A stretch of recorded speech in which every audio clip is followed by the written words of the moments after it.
Genie grind and watch him get rich, huh? Remember when I said I hit a lick, huh? I don't really wanna fuck the bitch, what? Willie went and made another hit, okay, like Prada on my motherfucking kid, huh? Louis on my motherfucking hip, huh? Curry how I dunk, no switch, hey, fucking gonna fuck that bitch, hey, if you ain't gon' fuck with me, you a dumb fuck, put up a hit but feel like one punch, look at my bank and I'm getting dumb rich, and I'm gonna count it up till 100,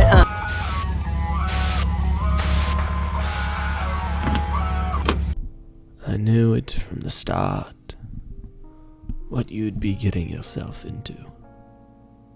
Beckman. Deku looks up, his weary eyes staring down, and yet he was on his knee.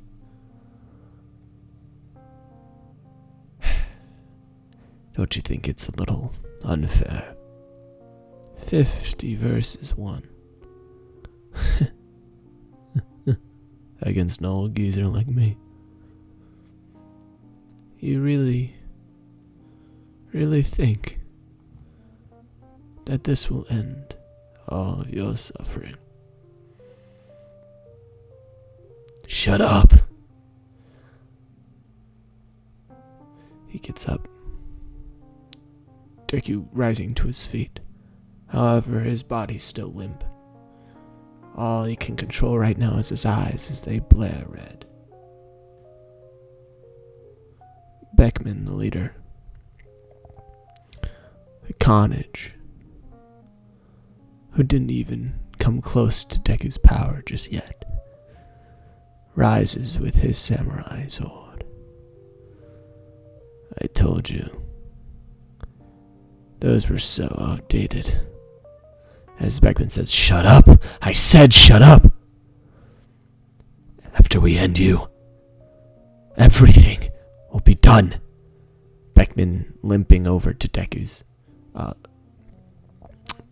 just dead body.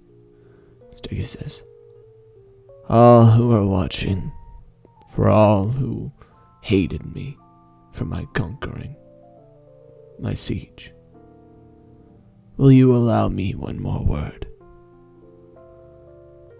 All of the men looked to each other out of fear and respect. They nodded slightly. Not loud enough for each other to hear, but one that even the shadows could feel. Deku said to the heavens and said to those down below, I will return. And Beckman, you're a fool and a crook, both of which are too good to call you. I'm timing you out, old man. Hurry it up. You said word. I didn't know you meant paragraph. Fine. My final words? Fuck you. As then just Beckman slices off his head, vertically, barely cleaving through the last part of his skin as his head flies through the air. Deku still grinning, that shit-eating grin.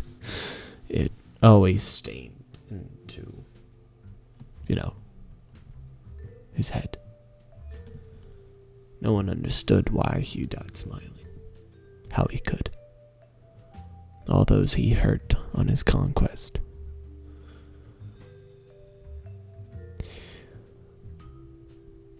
He wakes up again. I'm guessing this is the afterlife. He looks down to his hands as he pulls them together and then releases them again. What? What body am I in? This is not my own. What magic. He looks forward to see the setting sun glaring into his eyes. He squints, feeling this new body out, sort of exercising a little, jumping up and down, feeling his light-ass body. My God, not even alteration magic can make my body this fast. He feels his hair green and brown, his eyes round, cutesy, almost the exact opposite of what he was born from. After all, Nords are supposed to be tough and winter resistant since they were just babies. He had never felt something so exhilarating to be inside of. That came out wrong. Anyways, he averts his eyes from the sunlight once again and looks back to see a boy standing there, yelling at him for some reason. He could barely hear him after all the loudness of him being reborn into this body. Kind of, it sounded like a shockwave, sort of. A magical transition that was quite disruptive to his mind. He recollects his thoughts as then he looks forward to see, Bakugo. Let's just say Bakugo. It was Bakugo and no one else, actually. Deku must have been here, for a reason. Why is he in this body? Was it to save this child from this mean boy? As Bakugo hits his shoulder, sort of pushing him closer to the edge. Bakugo sort of, kind of, getting really up into Deku's face. Deku's like, flames! As, I have to remember some of my magic. As he, forces his hand forward into Bakugo's stomach, which he thinks will actually shoot the flames inside of Bakugo instead of the outside. However, he ends up just palming the stomach of Bakugo, which just gets Bakugo mad. And Bakugo punches Deku to the ground. Deku, picks himself up, and as he says, "My God, that hurt. It hurt. I felt pain. Oh my God, this guy is so weak. It's lovely. Hit me again." Bakugo finally speaks some words that get into Deku's ears, finally. As Bakugo says, "Are you insane, Deku? What the fuck has gone into you? I said take a dive off the roof. And you just don't even commit to that. You're such a waste of space." Deku's just confused at this point, saying, "The fuck is this guy saying?" He says, "You dare disrespect the High King? I will have you know." As, Deku gets right into Bakugo's face. As Bakugo says, "Oh, you think just because you got into Class 1A that you're all strong and tough now. You can stand up against me. Well, it's not going to work out like that, hero. It's not going to work out like that, ever. You will always be under my boot. Now take the dive." Bakugo's words spit out like flames to fire. Deku was quite impressed by his show of resilience. Most would bow their knee by his simple speak of voice. Seems that his voice power doesn't work either. Here. What do I have, then? He sort of secludes himself from reality for a second. After all his hundreds of years of mage knowledge of arcane arts, sort of starts to take a role in this. He basically discovers this world's equivalent of magic, where he basically secludes his mind from everything around him. He focuses on one exact thing, and that is his hand. Suddenly his hand starts to glow, a sort of purplish spectrum color. Very elated by this, he says, "Finally, something I can work with." However, Bakugo already just socked him in the stomach before Deku's able to punch him with the magic hand or whatever he just created. As Deku falls down to his knee as he's like, "Okay, you're starting to remind me of Beckman." "Who the fuck is Beckman?" "I'm Bakugo, idiot. Are you so much of an idiot that you can't even remember a simple man's name?" "That's disrespectful, Deku." As Deku is about to get kneed in the face. However, he puts his hands on the ground saying, "Magic circle." One of the most simplistic, magic. However, it it basically correlates to how much magic that you have. It draws a circle around the enemy, kind of slowly, but fast enough that it stops Bakugo from kneeing him in the head, which teleports him to wherever he basically had drawn a circle before. This takes both Deku and Bakugo all the way back to where he had drawn his circle before.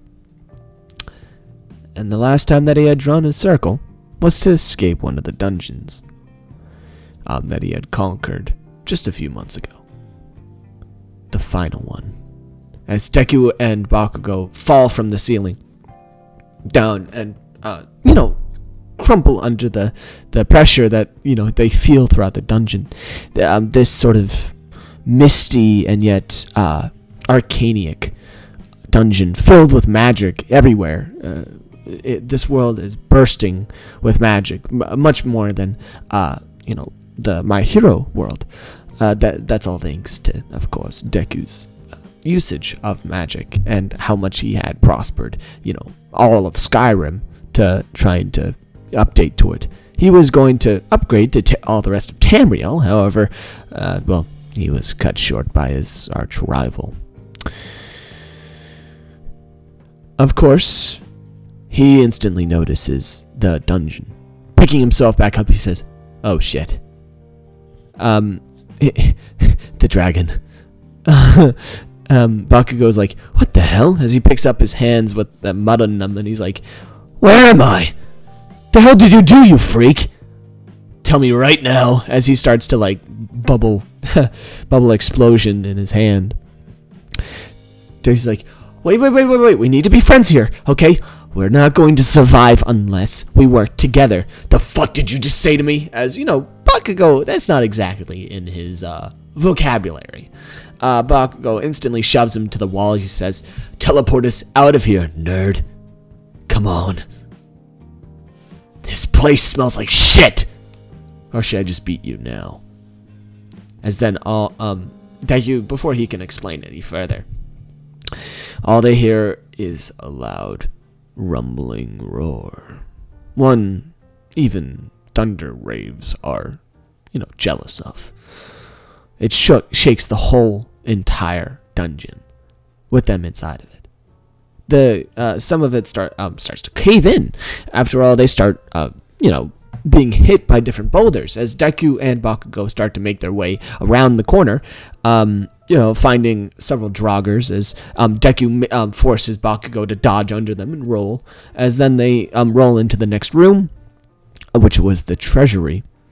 The gigantic stone golem that Deku had defeated before was now here as the scarred golem, with scars all along its fists and on its face.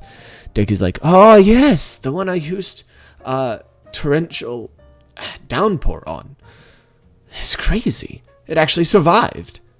I was using some experiments on it." As Bakugo was like, "Yes, but how do we survive it?" As it just smashes down its fist, separating Deku and Bakugo in two different directions. As they start running to the sides of it, Deku says, "Meet me on the other side." Just try to dodge his attacks as fast as you can.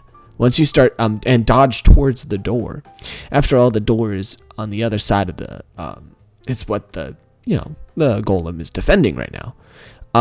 As they rush among the massive amounts of treasury that are inside of it. Deku jumps onto one of the fists that smashes down onto the ground, collapsing some of the ground under it.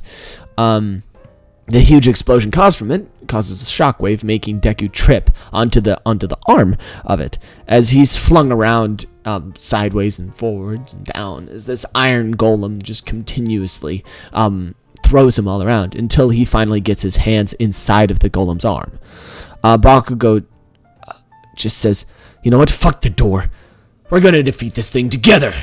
As he's like, "There you go, teamwork, buddy." As he gets thrown into a wall, Bakugo is charging forward. He's like, "This isn't for teamwork. This is for glory." Deku's like, "Maybe you really do belong in Skyrim." As Bakugo just explosions as hard as he can into one of the legs of the iron golem, making him go down to one knee. As the head comes all the way down, Bakugo jumps up onto the face, using some of the last sweat that he has to do a whatever that power was that he had in the first one, where he does the shot into the face, like the shotgun explosions. I thought that was a really cool power. Anyways, he basically aims that straight for the face that is now like 5 feet away from him, so that it'll basically blow off the face. However, its hand comes grabbing at Bakugo, and it'll hit Bakugo before he hits its face. However, it stops right before it hits Bakugo, and Bakugo is able to hit it with the AP shot or whatever it was, completely destroying its face and also some of the wall behind it. By this point, the whole thing starts collapsing. Deku and Bakugo make a rush for the door. Deku grabs the core, since he was messing with the internals of the golem and had collected the core of it. They finally make it into the last room.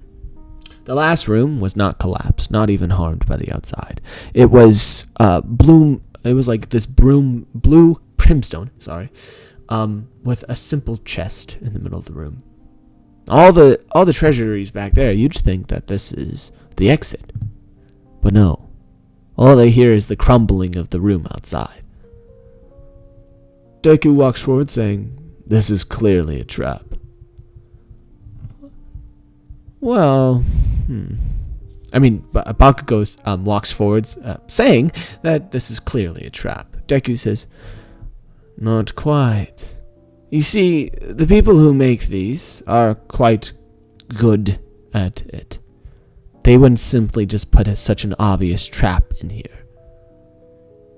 It's either that it's a double trap, or that chest unlocks the gate to out of here." The gate? I don't think you noticed, but I'm not going to crawl through a tunnel. No, not... You know what, Bakugo? Just open up the chest. It's our only choice right now. As Deku checks the door and makes sure that they can't actually get outside, because that would make this way easier. Meanwhile, Deku starts to try to remember how to teleport in this world, because that's also kind of limited to Deku. Of course, Deku is starting to also had lost a lot of his memories. Bakugo opens up the chest, with Deku watching very diligently, looking around the room, trying to find different traps. Each stone that Bakugo walked on, Deku made sure to make sure that they weren't booby trapped in any way by throwing pebbles onto the ground, seeing if any of the stones moved at all. Not even that could stop one of the traps from hitting Bakugo. Bakugo almost lost his life with an axe to the head, and then Deku stopping one of the other ones by teleporting the axe that was flying straight towards Bakugo's head behind him, as Deku had drawn multiple circles. Basically, how that works, by the way, if you want an explanation right now, just skip like 20 seconds. Basically, how that works is that he draws a circle on the ground, right? He can draw a circle literally anywhere. And then he can use a teleportation thing by drawing a circle in the middle of the air and then throw that circle. As long as he does it accurately and correctly, it will take out whatever is thrown into the circle while it's floating in the air, and like put it through to the other circle. It's basically the portal thing. However, it doesn't work if you're holding it. You have to throw it for it to work. It's like a video game, basically. So, he was very lucky that he actually got that. And Deku, wipes off some sweat as Bakugo's like, "You're gonna kill me!" He's like, "Hey, I can't save you every time, Bakugo. One more step." As Bakugo's like, "Oh, God." Of course, Deku comes up and taps him on the shoulder, putting on some astral armor, something that he was quite good at before. It was until his death that he had it on almost at all times. basically this almost invisible armor. That was just normal armor, I would say, but when put on others. When it was put on himself, it gained a sort of magical atonement sort of thing, where basically magic can be infused into it, so that he could have a cloak of flame, armor of frost, or something like that. Or he can call lightning down on top of himself. While hurting himself, yes, it would also hurt others around him. Very cool, very cool. Deku nods to Bakugo as Bakugo's like, well, why don't you go? Hey, I'm the old man here. I'm not supposed to do all this stuff. You're the berserker. Now go berserk. Shoo.